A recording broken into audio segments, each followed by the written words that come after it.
Hai, hari ini tanggal 31 Desember 2020, malam pergantian tahun. Sambil membicarakan soal ketidakberhasilan pengobatan diabetes. Mungkin ada rekan-rekan saya yang lagi menonton ini mengidap diabetes. Tetapi selama 2021 itu pengendalian gula darahnya tidak bagus. Dibuktikan dengan apa? Setiap mengecek gula darah selalu gula darahnya tinggi. Bahkan mulai timbul komplikasi daripada diabetes.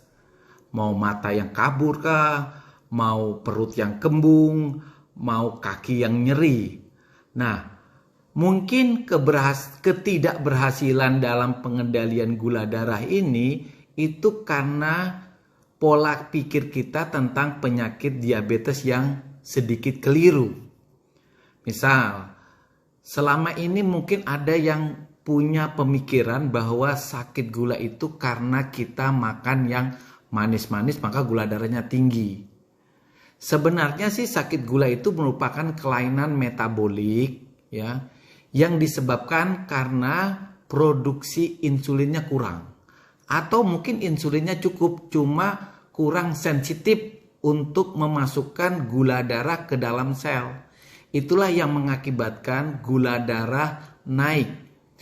Ketidakberhasilan memasukkan gula darah ke dalam sel ini mengakibatkan selnya kekurangan kalori untuk metabolismenya. Akibatnya mulailah terjadi kerusakan pada sel-sel di dalam tubuh kita.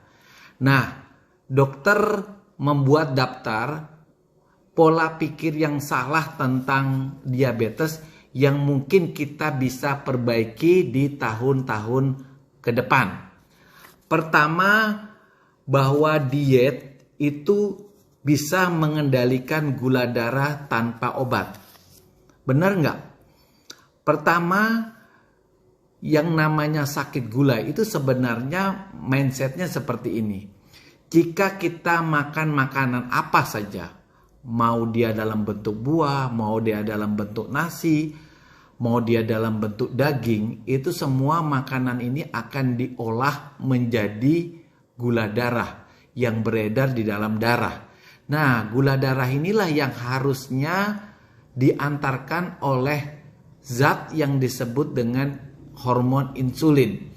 Nah, dengan bantuan hormon insulin inilah gula darah dimasukkan ke sel seluruh tubuh kita. Dari kepala, dari sel otak, dari sel jantung, dari paru-paru, dari ginjal, dari usus, dari saraf. Pokoknya semualah tubuh kita. Hingga yang terjadi apa? Apapun yang kita makan itu berbagi rata dengan seluruh tubuh kita. Maka tubuh kita akan mendapatkan sumber kalori yang cukup untuk metabolismenya sehari-hari. Jadi dengan diet saja tentu tidak cukup untuk mengendalikan gula darah. Justru yang kita lakukan bagaimana gula darah itu bisa terkontrol dengan mencukupi kebutuhan akan insulin. Jadi caranya apa? Pertama dengan meminum obat-obat gula atau dengan menggunakan hormon insulin. Prinsipnya obat gula itu akan merangsang pankreas kita untuk memproduksi insulin yang lebih banyak. Sehingga gula darah yang ada di dalam darah kita tuh akan dibagi rata sehingga terjadilah kecukupan.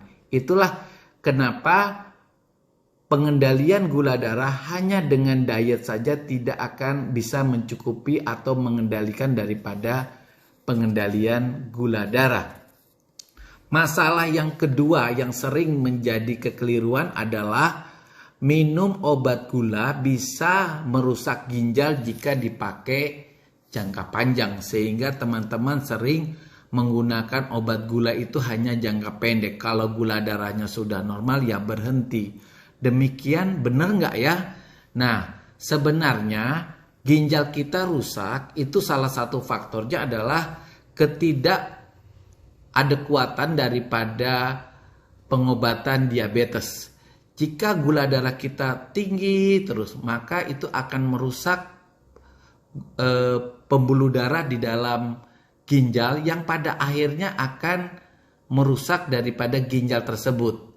Sehingga pemikiran tentang minum obat diabetes itu bisa merusak ginjal ini perlu dikoreksi ya. Sebenarnya yang merusak ginjal itu adalah gula darah yang tidak terkontrol, bukan obat gula yang dikonsumsi. Apapun obat gulanya, mau obat gula tablet kah, mau dia insulin, prinsipnya adalah gula darahnya tetap terkontrol.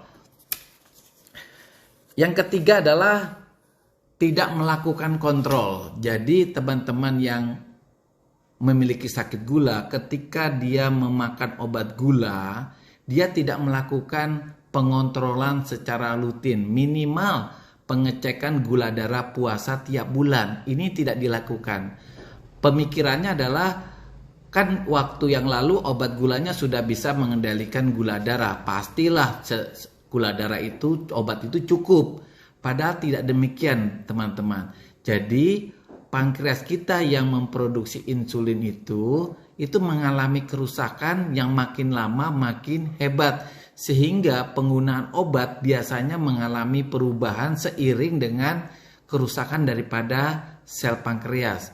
Jadi rekan-rekan yang biasanya tidak pernah mengecek gula darahnya, itu minimal melakukan pengecekan gula darah puasa 1 kali dalam tiap bulan. Sehingga kita bisa mengetahui apakah obat gula yang kita konsumsi itu masih bisa mengendalikan gula darah yang benar atau tidak. Kemudian jika rekan penderita diabetes sudah disuruh oleh dokter untuk memakai insulin, itu biasanya menolak karena berpersepsi bahwa penggunaan insulin bertanda bahwa penyakitnya sudah parah. Nah, masalah yang berikutnya adalah ketika seseorang disuruh memakai insulin untuk mengendalikan gula darahnya oleh dokter, itu biasanya ditolak oleh pasien karena apa? Karena katanya insulin itu petanda bahwa kondisi seseorang sedang parah. Sebenarnya tidak.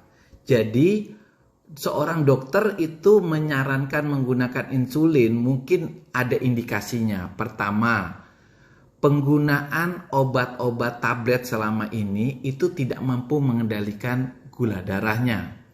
Yang kedua adalah karena keadaan pasien itu membutuhkan insulin yang jauh lebih banyak, misalnya dalam keadaan serangan jantung atau keadaan paru-parunya yang tidak bagus, ginjalnya yang mulai bermasalah. Nah, itulah pertimbangan dokter kenapa seseorang harus memakai insulin, bukan karena kondisi seseorang sedang parah. Kemudian ada juga persepsi tentang gula basah, gula kering. Jadi kalau misalnya dikasih diagnosa atau dikatakan, dok, saya ini dibilang orang gula kering dok, karena luka saya cepat membaik. Nah, persepsi dengan bahwa saya gula basah dan gula kering ini pun akan dokter koreksi ya. Sebenarnya tidak ada diagnosa gula basah dan gula kering. Jadi yang disebut dengan gula kering itu adalah jika pengendalian gula darahnya cukup baik. Jadi kalau orang menderita sakit gula selama misalnya 6-7 tahun, tapi pengendalian gula darahnya bagus, tentu pembuluh darah di sekitar kakinya juga akan bagus. Sehingga luka yang terjadi memang cepat membaik. Tetapi jika rekan-rekan diabetes pengendaliannya gula darahnya tidak baik, nah maka luka yang terjadi di kaki akan juga tetap tidak bisa sembuh. Karena apa? Karena pembuluh darahnya mengalami kerusakan. Jadi lebih tepatnya ini adalah gula yang terkontrol atau yang tidak terkontrol. Kemudian rekan-rekan yang mungkin dulu pernah mengalami pengobatan gula, lalu gula darahnya terkontrol, lalu mengatakan, dok, saya penderita sakit gula tapi sudah sembuh. Karena apa? 5 tahun yang lalu saya gula darahnya baik dok, sudah sekitar 100, saya berhenti minum obat. Nah rekan-rekan, jika kita sudah didiagnosa diabetes, itu kan karena pankreas kita sudah rusak. Nah pankreas ini bersifat irreversible, tidak bisa kembali, sehingga pengendalian gula darah itu harusnya dilakukan terus-menerus seumur hidup kita. Ya. Jadi kalau obat gulanya dihentikan, tentulah gula darahnya akan meningkat kembali. Kemudian sudah 10 tahun minum obat gula dengan dosis yang sama. Ini juga hal-hal yang keliru ya. Misalnya kita berobat ke suatu klinik kesehatan lalu diberikan obat gula yang itu, tapi sudah 10 tahun itu terus. Mau gula darahnya normal, mau gula darahnya sudah mulai tidak terkendali, tapi obatnya tetap itu. Dengan persepsi, dok obatnya cocok. Karena apa? Karena tidak ada keluhan soal obat itu. Nah, rekan-rekan, dalam mengendalikan gula darah itu bukan cuma minum obat dan perasaannya cocok dan tidak cocok, tapi harus dinilai apakah setelah kita minum obat itu gula darah kita terkontrol. Misalnya kita melakukan pemeriksaan gula darah puasa sambil melakukan minum obat ya. Apakah dengan obat itu gula darah kita terkontrol atau tidak? Atau kita melakukan pemeriksaan HbA1c reguler setiap 3 bulan. Nah, biasanya karena kita tidak melakukan ini, maka obat itu dilakukan terus-menerus. Jadi rekan-rekan, obat gula itu biasanya dosisnya tidak pernah sama, apalagi hitungan tahun ya. Nah, patokannya apa? Adalah pengontrolan gula darah. Jika gula darah puasa kita atau HbA1c kita sudah tidak terkontrol, maka rekan-rekan harus mengubah pengendalian gula darahnya, baik dengan obatnya diubah ataupun dosisnya diubah. Nah, rekan-rekan, demikianlah kilas balik kita dalam pengobatan diabetes ya. Jadi rekan-rekan yang masih memiliki persepsi keliru tentang diabetes, untuk di 2022 mari kita ubah agar pengendalian gula darah kita jauh lebih baik di tahun-tahun mendatang. Bye.